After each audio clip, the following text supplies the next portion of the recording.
এই যে টুপিটা মাথায় দিয়েছি মনে করছেন অনেক সুন্দর লাগছে দেখতে, এর ভেতরে সুদ আছে।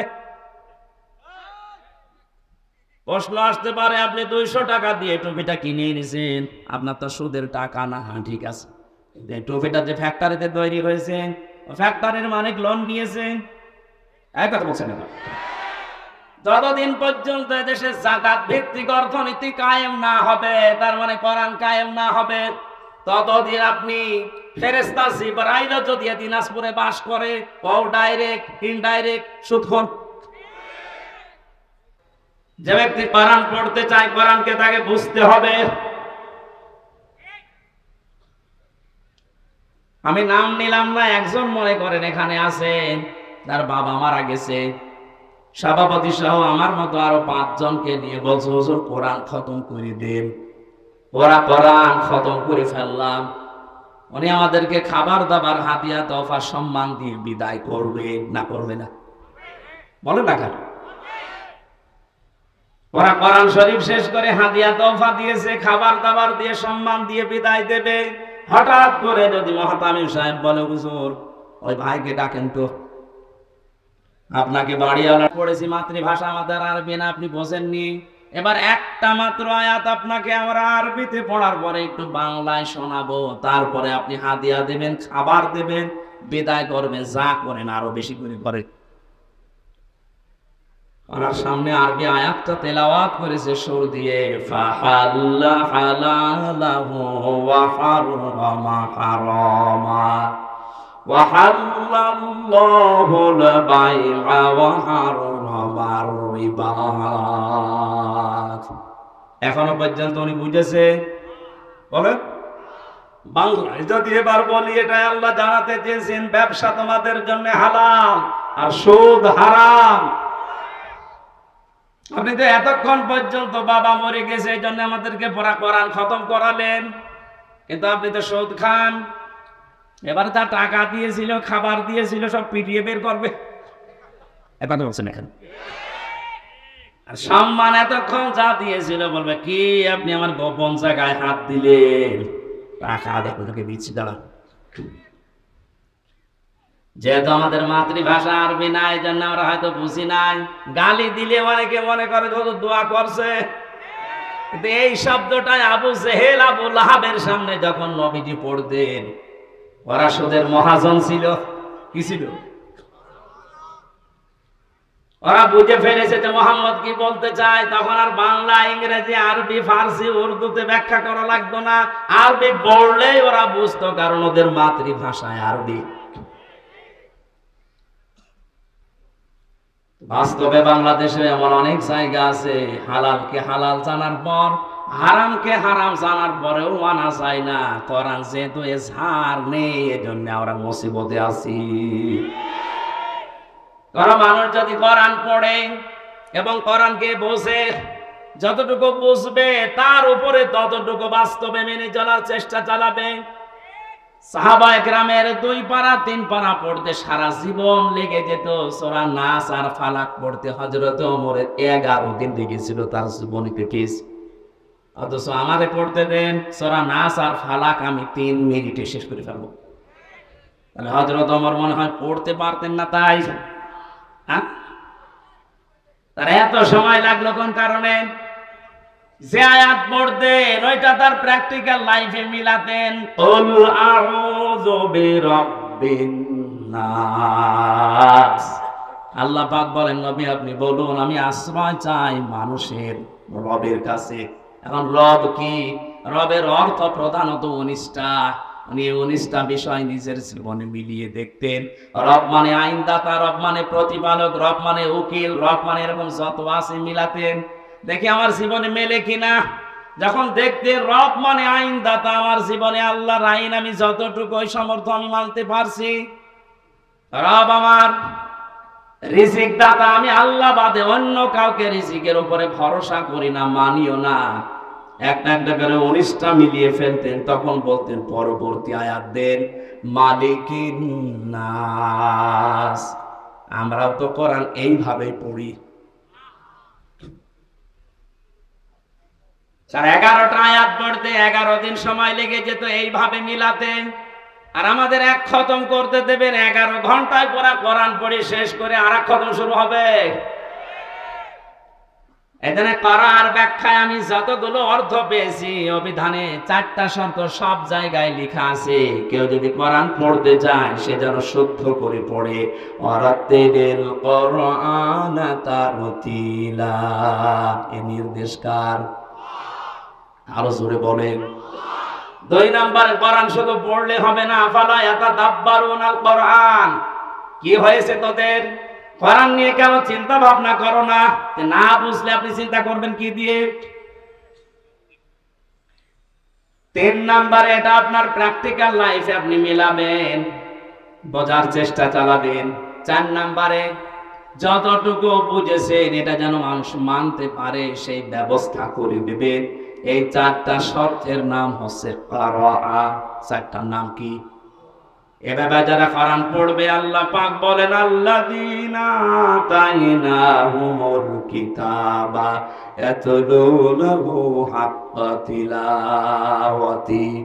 আমি যাদের কিতাব দিয়েছি তারা এর হক আদায় করে, তার মানে 4টা শর্ত মেনে পড়ে। উলাইকা ইউমিনুনা বি, এই মানুষগুলো আমার কোরআনে বিশ্বাসী। বলেন সুবহানাল্লাহ। ওয়া ইয়াকফুর বিহি ফাউলাইকা হুমুল খাসিরুন। এই 4টা শর্ত মেনে যারা আমার কোরআন পড়ে না, ওরা কোরআনে বিশ্বাসী নয়, এরা জীবনে ক্ষতিগ্রস্ত হবে। এটা আমি বানালাম। বলেন।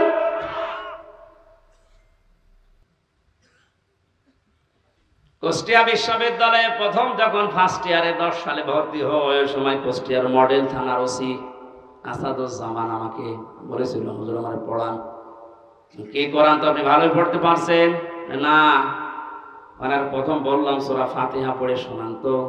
একেবারে গ্রামার যা আছে সব ওনার প্রায় আয়াত আছে, সুন্দর করে তেলাওয়াত করে আমারে শুনিয়েছে। বললাম আপনারে পড়াবো কি? পড়াতে হচ্ছে। উনি আমারে বলছে না, আপনি যেভাবে আরবি পড়লে অর্থ বোঝেন, আমারে ওই কায়দা করে দিন। ওই কায়দা করতে কি 2 দিনে হবে? যতদিন লাগে আমি ওইটা পড়তে চাই। আমি যেমন ইংরেজি পড়লেই বুঝি যে কি বললাম, আরবি পড়লেই যেন আমি বুঝতে পারি যে আমি কি বললাম, ওটা যেন আর অর্থ করা না লাগে। 1 বছর উনি ওখানে ছিল, পুরাটা বছর ওনার পেছনে শ্রম দিয়ে অন্তত কিছু না হলেও কিছু উপরে তুলেছিলাম। একদিন এক লোক টাকা নিয়ে এসেছে ওনার কাছে, ওই সময় পড়াচ্ছিলাম। বলছে স্যার আমার এটা নেন আর ওই মালটা ছেড়ে দিন। আমার বলছে হুজুর কি করবো? কি করবেন মানে? আপনারা কোন আয়াত পড়ালেন? ওই দিন আবার ছিল ঘুষের আয়াত, লা তাকুলু আমওয়ালাকুম বাইনাকুম বিল বাতিল, আয়াত পড়াচ্ছিলাম। আপনারা কেবল পড়ালাম কি? বলছে হ্যাঁ আমি বুঝে ফেলেছি। ওই সময় দেখলাম নিল না, লোকটারে গরম দিলে, বেটা আমি কোরআন পড়ে আর তুমি ঘুষ দিচ্ছ। তাড়িয়ে দিয়েছিল ওই সময়, পরে নিয়েছে কিনা আমি জানি না। তো ওই রকম যদি হাদিয়া মাসে 10টা পায়, ওর বেতন নেওয়া লাগে। এখন রিটায়ার্ড করেছে স্যার, দোয়া করি স্যারের জন্য, স্যার যেন যেভাবে ছিল ওই সময় ওটা যেন মরণ পর্যন্ত টিকে থাকতে পারে। বলে না আমি। আমার ভাইরা, আমি যেটা বোঝাতে চাচ্ছিলাম, কোরআনে কারীম যারা এই 4টা শর্ত মেনে পড়ে আর একে ইজহার করার জন্য দুনিয়ায় চেষ্টা চালায়, কায়েম করা, প্রকাশ করা, প্রতিষ্ঠিত করা, স্পষ্ট করা, দাঁড় করানো, এটা যদি দাঁড় হয়ে যায় আপনি বাধ্য হবেন হালালকে হালাল জানার পরে মেনে নিতে। আপনি পারবেন না হালালকে হালাল জানার পরে মেনে না নিতে পারবেন না, এ পরিবেশ তৈরি হয়ে যাবে। কারণ জনগণের ভেতরে যখন কোরআনে কারীম প্রতিষ্ঠিত থাকবে, আপনি বাদশাহ, আপনি মন্ত্রী, আপনি মেয়র, যত বড় দায়িত্বে থাকেন না কেন, যারা আপনার আন্ডারে থাকবে ওদের বুকে এমন সাহস তৈরি হবে, সামনে থেকে প্রতিবাদ করবে। আপনি দাঁড়ান। হযরত ওমরের জামানায় যেহেতু কোরআনে ঝাড় ছিল, বক্তব্য দিচ্ছিলেন মসজিদে নববীতে, এক সাহাবী উঠে বললেন, খলিফাতুল মুসলিমিন, আমিরুল মুমিনিন, আপনার বয়ান বক্তব্য বন্ধ করেন। কেন? প্রত্যেকে রাষ্ট্রীয় কাপড় পেয়েছে একটা একটা করে, সেই হিসাবে তো আপনিও একটা পাবেন। আপনার শরীরের ভেতরে ডবল কাপড় দেখা যায়, অবশ্যই আপনি একটা বেশি পোশাক করেছেন। আমার মনে হয় কোন চেয়ারম্যান না, কোন মেম্বার না, মেম্বারের চামচা এইটা, ওর সামনেও যদি কেউ এরকম প্রতিবাদ করে যে কাবি খা, ওইটা কই, ওরে 10 বছর জেল খাটা লাগবে। আর সরাসরি প্রেসিডেন্টের সামনে দাঁড়িয়ে প্রতিবাদ করছে সাধারণ একজন মানুষ। হযরত ওমর ওই বয়ান বন্ধ করে দিয়েই বললেন, আল্লাহর নবীর সাহাবীরা, ঠিক আছে আমি ওর জবাবটা আগে দিয়ে নেই, আমি নিজে দেব নাকি আমার সামনের কাতারে আমার ছেলে আব্দুল্লাহ আছে ও দেবে? হযরত আব্দুল্লাহ উঠে বললেন, বন্ধুরা প্রত্যেকেই একটা একটা করে কাপড় পেয়েছে, আমিও একটা পেয়েছিলাম, আমার বাবাও একটা পেয়েছে। যেহেতু বাবাকে মাঝে মাঝে এই বিদেশি প্রতিনিধি দলের সাথে সাক্ষাৎ করা লাগে, জুমার দিন নামাজ আদায় করানো লাগে কেন্দ্রীয় মসজিদে, ঈদের সময় নামাজ পড়ানো লাগে, বাবার এই রকম জামা নেই, এজন্য আমার কাপড়টাও বাবাকে দিয়েছি, 2টা কাপড় মিলি বাবা আমার কাপড় তৈরি করেছে। কারণ যদি ঝাড় থাকে, কায়েম থাকে, ও দেশে আপনি উল্টা পাল্টা করে নিজে বাঁচতে পারবেন না, আপনাকে বাধ্য করবে কোরআন। এই ফাস্তা সাহারাহুর ব্যাখ্যায় আমি টিকার ভেতরে পেয়েছি, খলিফাতুল মুসলিমিন হযরত ওমর রাষ্ট্রের দায়িত্ব পালন করে এশার নামাজের পরে বাড়িতে আসলেন, বারান্দার দিকে তাকিয়ে দেখলেন একটা লাশ, শিশু বাচ্চা 12টা টুকরা করে কে যেন রেখে গেছে। চিন্তায় পড়ে গেলেন, ডাক দিয়ে বলে, আমার দেশে কোরআনের বিচার চলছে, আর আমার ঘরের বারান্দায় একটা মাসুম বাচ্চাকে 12 টুকরা করে কে রেখেছে, এর বিচার না হওয়া পর্যন্ত আমার নিস্তার নেই। তদন্ত কমিটি গঠন করলেন, 3 দিনের ভেতরে রিপোর্ট দেবে। মানুষ পায় না, রিপোর্ট দেবে কি? হযরত ওমরের চিন্তায় খাওয়া দাওয়া বন্ধ হয়ে গেছে। কি হয়ে গেল? আমার দেশে একটা অবৈধভাবে মানুষ মারা গেল, তাও একটা নিষ্পাপ মানুষ, আমি কিছুই করতে পারলাম না এতক্ষণ পর্যন্ত। পৃথিবীতে মুসলমান 57টা দেশ, এখন প্রতিটি রাষ্ট্রের যারা দায়িত্বে আছে, আমাদের দেশে যেমন 1634 জন মানুষ আছে। এদের যদি অনুভূতি, এদের যদি আকল হযরত ওমরের মতো এভাবে কাজ করতো যে আমার দেশে আমি আছি দায়িত্বে, আর বিনা কারণে অবৈধভাবে একটা লাশ পড়ে গেল, আমি কিছুই করতে পারলাম না, কিয়ামতের আগে এই দেশে অবৈধ কোনো লাশ কোনো জায়গায় পড়ে থাকতো না।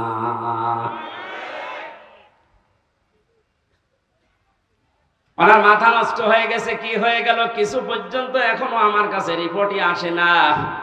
হঠাৎ করে এক মুরব্বীকে সঙ্গে নিয়ে যুবতী একটা মেয়ে এসেছে, ডাক দিয়ে বলে, খলিফাতুল মুসলিমিন, যে লাশটা আপনার বারান্দায় ছিল ওটা আমার নিজের বাচ্চা, আমি ওরে টুকরা টুকরা করেছি।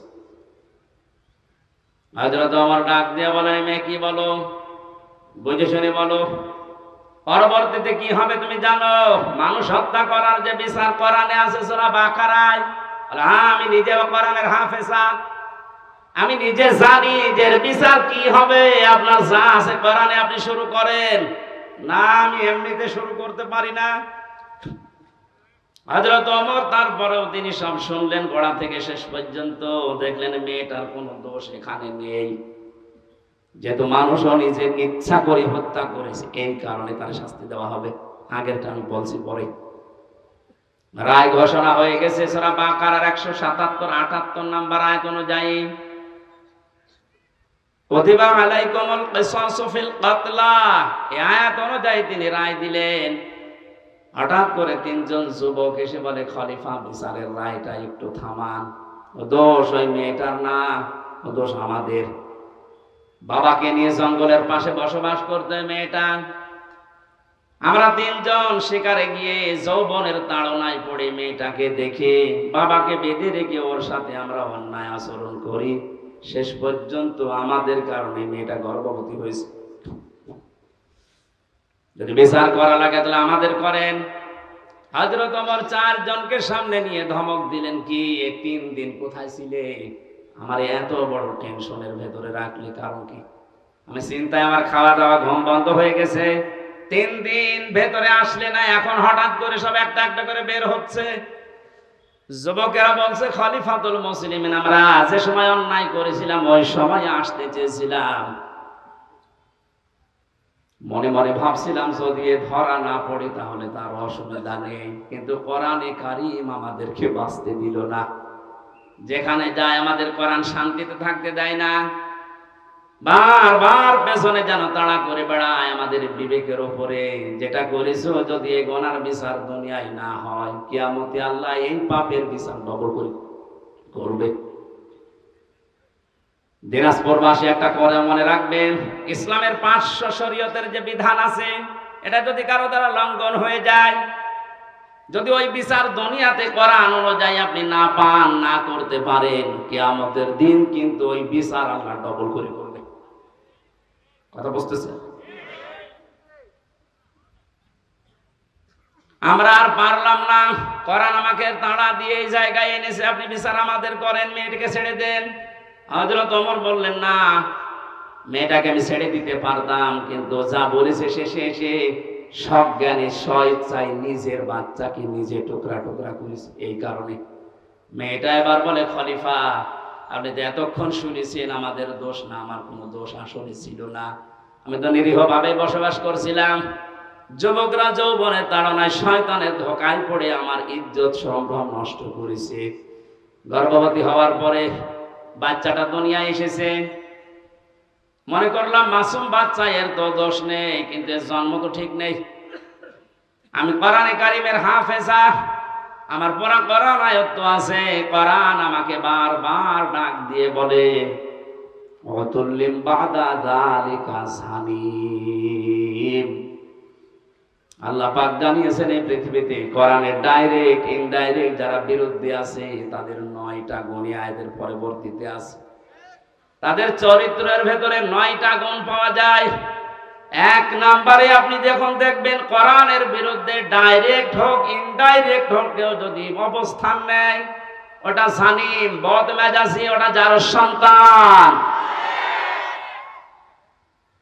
আমি তো দেখতে পেলাম এর বাবা ঠিক নেই, এর বাবা তো একজন না কয়জন, 3 জন বাবা মিলে ওরে জন্ম দিয়েছে, ওটা যার সন্তান। আমার পেটে এসেছে তাতে কি, জন্ম হয়েছে, বড় হওয়ার পরে আমার পেটের সন্তান কোরআনের বিরুদ্ধে অবস্থান নেবে, আমি মা হয়ে দেখবো, তখন তো আমি মুরব্বী হয়ে যাবে, ওরে কিছু বলতেও পারবো না। এই জন্য ছোটবেলায় ওরে বিদায় করে দিলাম, যেন আমার পেট থেকে পড়ে কোরআনের বিরুদ্ধে না যায়। আপনি এই কারণে আমার বিচার করেন। আমি ঘটনা বলার উদ্দেশ্য না, ফাস্তা জাহারাহু পড়তে যে আমি পেয়েছিলাম, কোরআন যদি এজহার থাকে, কোরআন যদি কায়েম থাকে, আমরা গুনাহগার, গুনাহ আমরা করবই, কারণ এটা আমাদের অভ্যাস, আমাদের স্বভাব। কিন্তু কোরআন আপনাকে বেঈমান হয়ে মরতে দেবে না।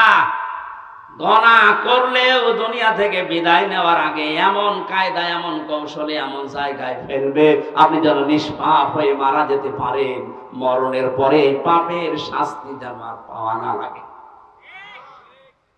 এজন্য কোরআনে কারীম যদি আমরা ইজহার করার চেষ্টা করি, হালালকে হালাল আমরা মানতে পারবো, হারামকে হারাম জানার পরে আমরা মানতে পারবো। আর যদি ইজহার না থাকে, আপনি যতই সফিগিরি করেন, এই যে টুপিটা মাথায় দিয়েছি মনে করছেন অনেক সুন্দর লাগছে দেখতে, এর ভেতরে সুদ আছে। প্রশ্ন আসতে পারে, আপনি 200 টাকা দিয়ে টুপিটা কিনে এনেছেন, আপনার তো সুদের টাকা না। হ্যাঁ ঠিক আছে, কিন্তু এই টুপিটা যে ফ্যাক্টরিতে তৈরি হয়েছে, ফ্যাক্টরির মালিক লোন নিয়েছে। এক কথা বলছেন না? যতদিন পর্যন্ত দেশে যাকাত ভিত্তিক অর্থনীতি কায়েম না হবে, তার মানে কোরআন কায়েম না হবে, ততদিন আপনি ফেরেশতা জিবরাইল যদি দিনাজপুরে বাস করে, ও ডাইরেক্ট ইনডাইরেক্ট সুদখোর।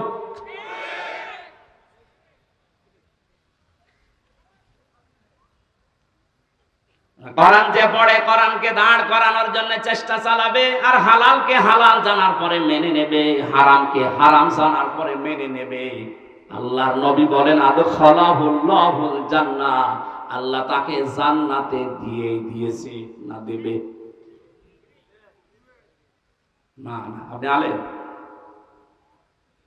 এখানে বসে আছেন আলেমেরা, আদখালাহুল্লাহুল জান্নাহ, আল্লাহ তাকে জান্নাতে দিয়েছে না দেবে? দিয়েছে। আদখালা ইদখিলা এটা মাজির সিগা, অতীতের শব্দ নবীজি কেন দিয়েছেন? তার মানে সত্যি যদি কেউ কোরআন ওই 4টা শর্ত মেনে পড়তে পারে আর কোরআনকে ঝাড় করার জন্য, দাঁড় করানো, প্রতিষ্ঠা করার জন্য সারা জীবন চেষ্টা চালায়, হালালকে হালাল জেনে হারাম হারাম মনে করে যদি ছেড়ে দিতে পারে, ও যেন বিশ্বাস করে নেয় আল্লাহ তাকে জান্নাত দিয়ে দিয়েছে। বাড়ি যাওয়ার পরে খেয়ে দিয়ে সুবহানাল্লাহ বলবেন। কি বললাম আপনি টের পাচ্ছেন? শুধু এতটুকু নবীজি শেষ করেননি, আশাফাহু ফি আশারাতিন মিন আহলি বাইতিহি কুল্লুহুম ক্বাদ ওয়াজাবাত লাহুন নার। তার ব্যাপারে এমন 10 জনের পক্ষে সুপারিশ গ্রহণ করার ক্ষমতা আল্লাহ তাকে দেবেন, তার পরিবারস্থ লোকদের ভেতর থেকে যাদের উপরে জাহান্নাম ওয়াজিব হয়ে গিয়েছিল। এই যে সম্মানটা এই কোরআনের কারণে, কিসের কারণে? এই কোরআন শোনার জন্য, বোঝার জন্য, আমল করার নিয়তে যারা বসে আছি, আমরা সেই কোরআনে কারিম থেকে আরম্ভ করছি তাফসীর আকারে সূরা আলে ইমরানের 133, 134 দুইটা আয়াত পড়েছি। তাফসীর আকারে আমরা একটা একটা করে যাব ইনশাআল্লাহ। জবান খুলে কোরআনের আয়াত থেকে শিক্ষা নেওয়ার উদ্দেশ্যে পড়েন, আউযু বিল্লাহি মিনাশ শাইতানির রাজিম। গরমে কি আপনারা সব বরফ হয়ে গেছেন নাকি? জবান খুলে পড়েন, শয়তান যেন আশপাশে না থাকে। আউযু বিল্লাহি মিনাশ শাইতানির রাজিম। বিসমিল্লাহির রহমানির রহিম। وسارعوا إلى مغفرة من ربكم وجنة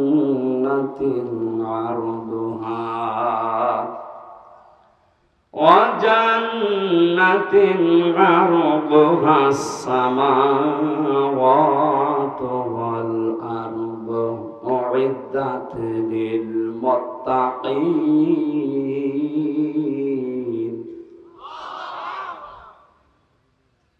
অনেকগুলো বিষয় ছিল, শানে নজরুল ছিল, ঐতিহাসিক প্রেক্ষাপট, নামকরণ সব আমি বাদ দিয়ে দিলাম, যেহেতু গরমে আমার ভেতরে ঘেমে একেবারে শোক চলছে, এত বাতাস হচ্ছে তারপরও ঘেমে যাচ্ছে। খুব তাড়াতাড়ি শেষ করব বলে আমি আয়াতের দিকে এগিয়ে যাচ্ছি সরাসরি তাফসীরে। আল্লাহ পাক বলেন, সারিউ, তোমরা দৌড়াও। একা একা দৌড়াও না, সবাই। এবার ওঠেন তাহলে দৌড়ানো আরম্ভ করি। সারিউ, আল্লাহর আদেশ, তোমরা সবাই মিলে দৌড়াও। এরপরও আপনি দৌড়াবেন না। কোথায় দৌড়িয়ে যাবেন? ইলা মাগফিরাতিম মির রাব্বিকুম, তোমাদের রবের ক্ষমার দিকে দৌড়াও। পৃথিবীতে সবচাইতে বড় সম্পদ মুমিনের জন্য আল্লাহর ক্ষমা। আমি নিজে সহ যারা আলেমরা বসে আছি তাদেরকে বলছি, কিয়ামতের ময়দানে আল্লাহ যে বিচার ব্যবস্থা তৈরি করবেন, আল্লাহর বিচারের সিস্টেম হবে 3টা। আর বিচারে কোনো অবিচার, আরে জবাব দেন না কেন? আল্লাহর বিচারে অবিচার আছে? ন্যায় বিচার করলে কেউ বাঁচবে না। অবিচারও নেই, ন্যায় বিচার করলেও বাঁচবেন না। করবে কি? আল্লাহ পাক যদি ক্ষমা করে দেয় দয়া করে কাউকে, তার গফফার নামের খাতিরে এই লোকটাই শুধু জান্নাত পাবে। নবীজি মাঝে মাঝে বলতেন, আল্লাহর ক্ষমা ছাড়া কেউ জান্নাত পাবে না। সাহাবীরা বলেন, হে নবী আপনি? নবীজি কেঁদে কেঁদে বলতেন, সাহাবীরা আমিও আল্লাহর দয়া ছাড়া, ক্ষমা ছাড়া জান্নাত পাবো না। এই জন্যই আল্লাহ এদের প্রথম শব্দে দিয়েছেন, দৌড়াও আল্লাহর ক্ষমার দিকে। এটা যদি সত্যিই তুমি না পাও, আমার যে বানানো বাগান, যে জান্নাত, ওইটার আশা তুমি করতে পারো না। কাবা শরীফ যারা তাওয়াফ করে, সভাপতি যেহেতু হাজী সাহেব, ষষ্ঠ চক্করে আমরা সবাই মিলে একটা দোয়া পড়ি আল্লাহর কাছে, আল্লাহুম্মা ইন্না আলাইয়া হুকুকান ফীমা বাইনি ওয়া বাইনিকা। আর অনেকগুলো কথা আছে। আল্লাহকে কাবার সামনে নিয়ে বলা হয়, রব্বুল আলামিন তুমি আমার মালিক, আমি তোমার গোলাম। মালিক আর গোলামের ভেতরে অনেক দেনা পাওনা আছে। আমি গোলাম হিসাবে, তুমি মালিক যা দেবে তো সব দিয়েছো, নেই থেকে তুমি আমাকে হামজা বানিয়েছো। উল্লেখ করার মতো আমি চেয়ারম্যান, কিসের চেয়ারম্যান, আমি উল্লেখ করার মতো কিছু ছিলাম না। ওনার বয়স যদি এখন 50 বছর হয়, 51 বছর আগে উনি কিছু ছিল দুনিয়ায়? এই কথা বলে না কেন? হাল আতা আলাল ইনসানি হিনুম মিনাদ দাহরি লাম ইয়াকুন শাইআম মাযকুরা। মানুষের জীবনে কি এমন সময় অতিবাহিত হয়নি যখন সে আলোচনা করার মতো, উল্লেখ করার মতো কিছু ছিল না? মায়ের গর্ভের ভেতরে যখন বাবার এই নাপাক পানিটা দ্রুত গতিতে এসে পড়ে, বিজ্ঞান এখন কম্পিউটারে দেখতে পাচ্ছে এই পানিটা বাবার স্ফলিঙ্গ দিয়ে দ্রুত গতিতে বের হয়ে মায়ের রেহেম পর্যন্ত যাওয়ার যে রাস্তাটা, এখানে কমপক্ষে 40,000 মানুষ তৈরি হতে পারে। মায়ের জরায়ুর দেওয়ালের সাথে কেউ ধাক্কা লেগে বিভিন্ন কায়দায় পড়ে মরে মরে যায়, ওখানে যে পৌঁছায় শুধু হামজা একা। আমি পৌঁছানোর পরে 40 দিন এভাবে করে বিভিন্ন রূপ আমাকে আল্লাহ নিজে দান করেন। ওয়াজআলা লাকুমুস সামআ ওয়াল আবসারা ওয়াল আফইদা। সূরা নাহাল 14 নম্বর পারা, 14 নম্বর পৃষ্ঠার 14 নম্বর লাইনের 78 নম্বর আয়াতের মাঝের অংশে আছে। আল্লাহ বলেন শ্রবণ শক্তি, দর্শন শক্তি, বাক শক্তি, আঁকের শক্তি আর ঘ্রাণ শক্তি, এই 5টা আমি আল্লাহ আমার রব নামের কারণে হামজাকে দিয়েছি। বাবার যে নাপাক পানিটা বের হয়েছিল, বিজ্ঞান এখন প্রমাণ করছে এই নাপাক পানিটা দিয়ে মহান আল্লাহ এই যে 40 দিন পার হয় মনে করছেন এমনি এমনি না, এটা দিয়ে আল্লাহ 4টা জিনিস 340 ভেতরে তৈরি করে ফেলেন। চুল, রক্ত, হাড় আর পর্দা, রক্ত, গোশত, চর্বি আর চামড়া। মায়ের রেহেমে যে নাপাক পানিটা ছিল এটা দিয়ে 4টা, বাবারে নাপাক পানি দিয়ে 4টা, 8টা জিনিস এক হয়। আপনি 8 জিনিস দিয়ে জীবনে মানুষ বানাতে পারবেন না। কমপক্ষে মানুষ বানাতে হলে 13টা জিনিস লাগবে। কয়টা বলেন বলেন? এটা তাফসিরে, আধুনিক তাফসির যেগুলো আছে এগুলো কম্পিউটারের সাথে মিলিয়ে দেখবেন, পেয়ে যাবেন। আগেকার তাফসির মুহতামিম সাহেবরা যারা পড়েছে, আগের তাফসিরে আলাক মানে যোগ লেখা ছিল। আলাক মানে মাটির নির্যাস, জমাট বাঁধা রক্ত, এগুলো পেয়েছে। আধুনিক তাফসির যেগুলো বের হচ্ছে কম্পিউটারের সাথে মিলিয়ে দেখবেন, আলাক মানে শুধু জমাট বাঁধা রক্ত না, আলাক মানে ঝুলন্ত। আলাক মানে 40 দিন মায়ের রেহেমের ভেতরে হামজা ঝুলেছিল এভাবে, এটা আপনি এখন দেখতে পাবেন। আমি যেহেতু ওই আয়াত পড়ি না, এই জন্য ওই দিকে যাচ্ছি না। 40 দিনে 6 মাস যখন হয়ে যায় মায়ের পেটে, তখন আমার খাবারের প্রয়োজন দেখা দেয়। পৃথিবীর কোনো মানুষ আমাকে ওই জায়গায় খাবার দেয়নি। মহান আল্লাহ তার রব নামের খাতিরে না চাওয়ার আগে খাবার পৌঁছিয়ে দিয়েছে। আল্লাহ রাব্বুল আলামিন বলেন 13টা জিনিসের ভেতরে যেহেতু 8টা পেয়েছি, এখনো 5টা লাগবে। আমি যে রব নাম নিয়েছি, এই জন্য রবের কারণে তোরে 5টা জিনিস ফিরিয়ে দিয়েছি। তার ভেতরে শ্রবণ শক্তি, দর্শন শক্তি, বাক শক্তি, আঁকের শক্তি আর ঘ্রাণ শক্তি। একটাও যদি কম দিতাম দুনিয়ায় আসতে কিন্তু অপূর্ণাঙ্গ হয়ে আসতে পারতে না। হ্যাঁ, আমরা পৃথিবীতে এসে হয়তো এগুলো অনেকে নষ্ট করে ফেলি। যে আমার কানটা আজ 2 দিন আমি নষ্ট করে ফেলেছি। এই ভক্তবিন্দু যারা আছে এরা আদর করে আমার আইসক্রিম খাওয়াইছে। এই 2 দিনে এই সমস্ত দই খাওয়াইছে ফ্রিজের, আমি খেতে চাই না। মানে না হুজুর খান, অসুবিধা নেই, খেয়ে এখন দেখছি কানে আর কিছু শুনছি না। এই যে দুনিয়ায় এসে আমি নষ্ট করেছি এগুলো বিভিন্ন পরিবেশের কারণে, না আল্লাহ নষ্ট করে দিয়েছে? বলেন। এই যে তীব্র গরম চলছে, এটা আল্লাহর দোষ।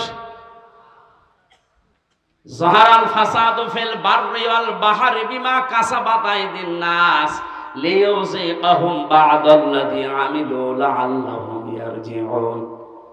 সূরা রোমের 41 নম্বর আয়াতে আল্লাহ জানিয়েছেন, জলের স্তরে যে বিপর্যয়গুলো দেখতে পাচ্ছ একটাও আমি আল্লাহ পাঠাই না, সব তোমাদের হাতের কামাই করা। বিজ্ঞানে এই বাংলাদেশ নিয়ে কয়েকদিন আগে 3 দিনের একটা গবেষণা আজকে দেখলাম। মনে করেন এই 10 কেজি পানি উপরে ওঠার কথা ছিল, এই 6 মাস তো গরম থাকে, 6 মাসে 10 কেজি মনে করেন পানি জলীয় ভাবে উঠবে উপরে, আর 10 কেজি আবার নামবে বৃষ্টির মাধ্যমে। এই গাছ উজাড় করার কারণে, পাথর পাহাড় কেটে ফেলার কারণে নদী বন 11,000-এর উপরে 1100-র উপরে নদী এই দেশে আছে, সবগুলো প্রায় শুকিয়ে যাচ্ছে। এ কারণে পানিগুলো আর উঠতে পারে না আকাশে, ওখান থেকে আর নেমে যে ঠান্ডা হবে সে পরিবেশও হয় না। এই দোষ তো আল্লাহর। এমন উত্তম প্রতিবেশী আমরা পেয়েছি, পানি দেওয়ার সময় পানি দিতে চাই না, আর যখন লাগবে না এমন দেয়া দেয় আমরা ভেসে যাই। প্রতিবেশীর কাজ হলো এটা। অথচ প্রতিবেশীর যত হক, আমি আরো নিচে নামতে পারলাম না। হ্যাঁ, নামি আবার 3 বছর থাকি, খুব আরামে আছে।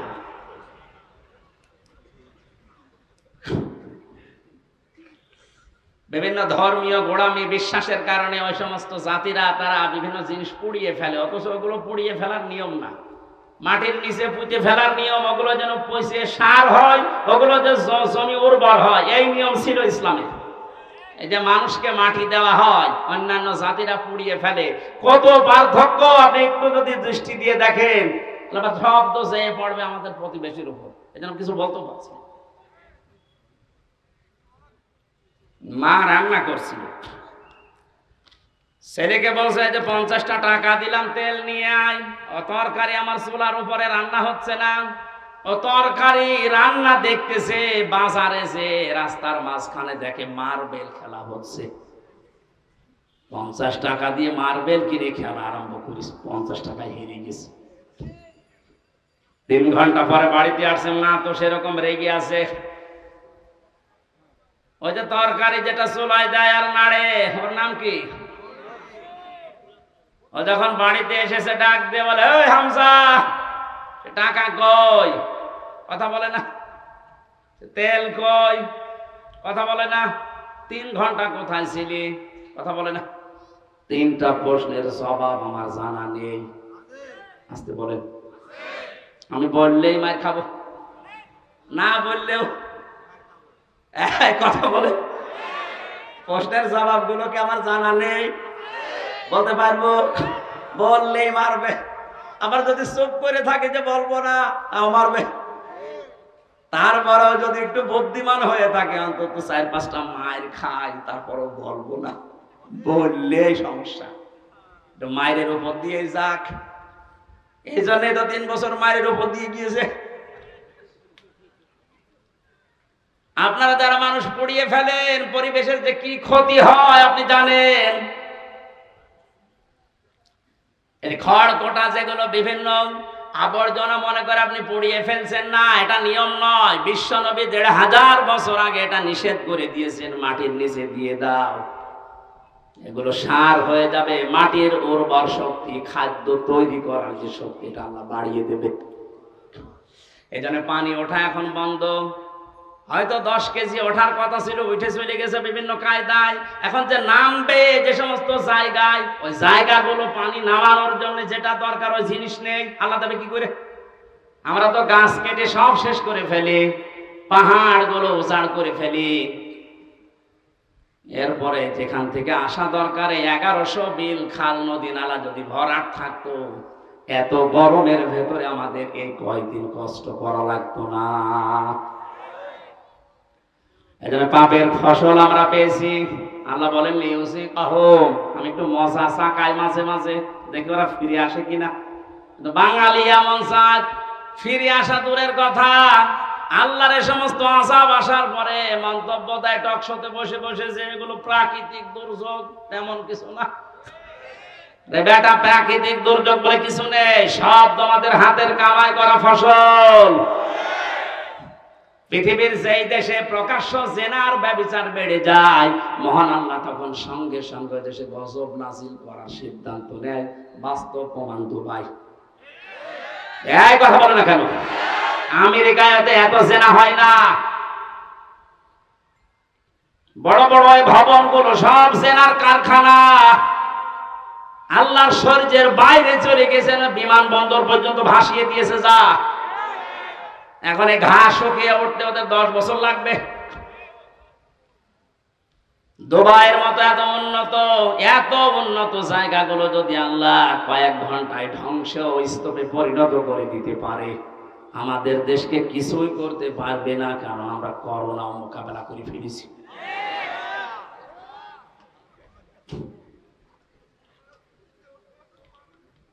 না ভাই, হচ্ছে না। আমরা যেন ফিরে আসি, আল্লাহ আযাব গজব গুলো মাঝে মাঝে পাঠায়, লিউসিবাহুম বা'দাল্লাযী আমিলু লাআল্লাহুম ইয়ারজিউন। আমরা তো ফিরে আসি না, আমাদের বৃদ্ধি আরো বাড়ে। জোরে বলেন নাউজুবিল্লাহ। আজ আমাদের এই পাপের ফসলের কারণে হাজারো সৃষ্টি কষ্ট পাচ্ছে। বলেন